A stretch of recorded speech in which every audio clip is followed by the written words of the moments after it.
யாத்ராகம புத்தகம்.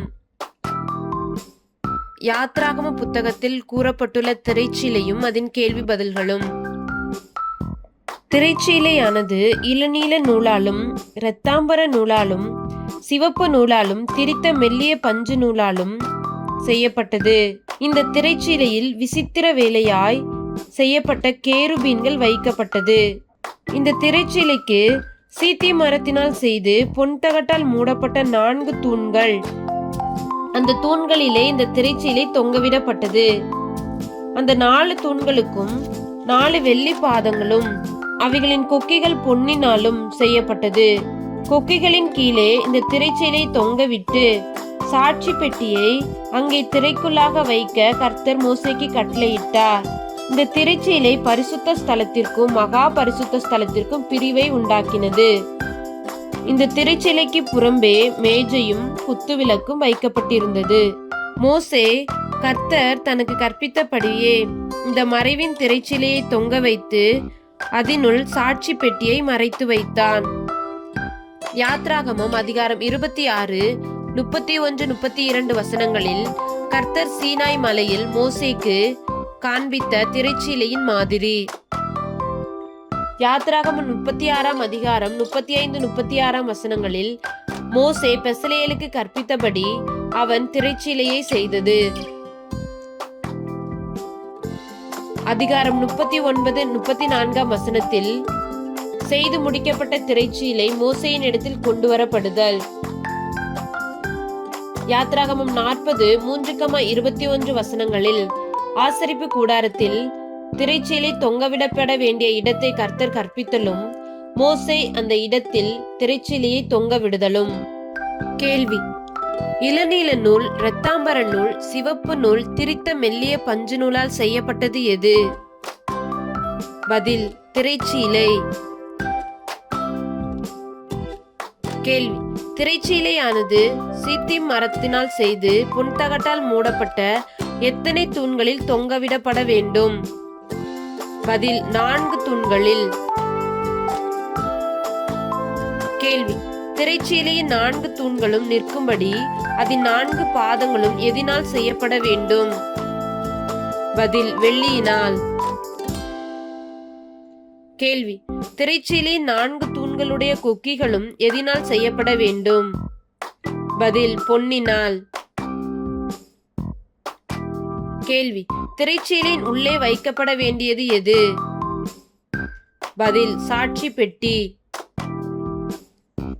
கேள்வி: பரிசுத்த ஸ்தலத்திற்கும் மகா பரிசுத்த ஸ்தலத்திற்கும் பிரிவை உண்டாக்குவது எது?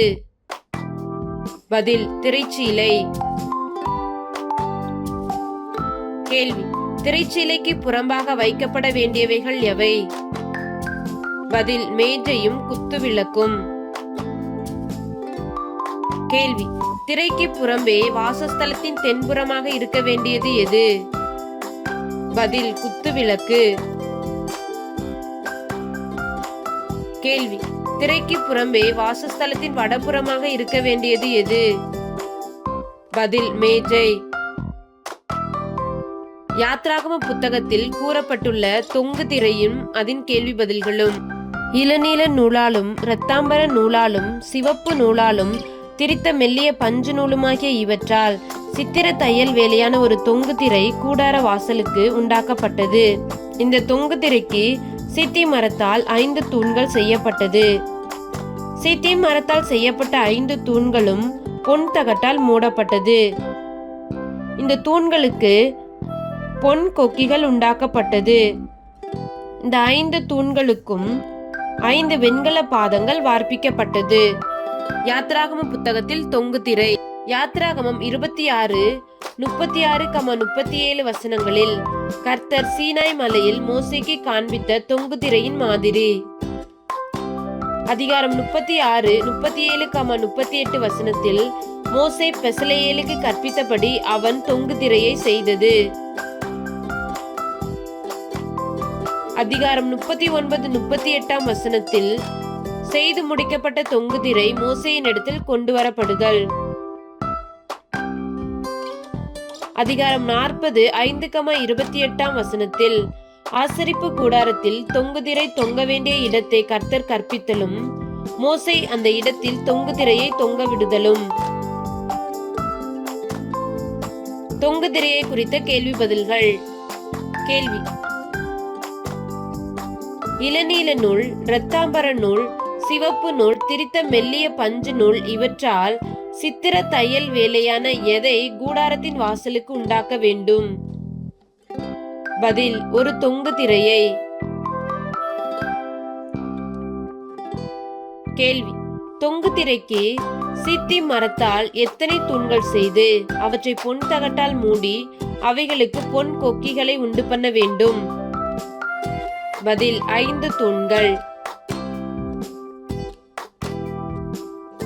தொங்கு திரையின் 5 தூண்களும் நிற்கும்படி அதன் 5 பாதங்களும் எதினால் செய்யப்பட வேண்டும்? பதில்: வெண்கலத்தால்.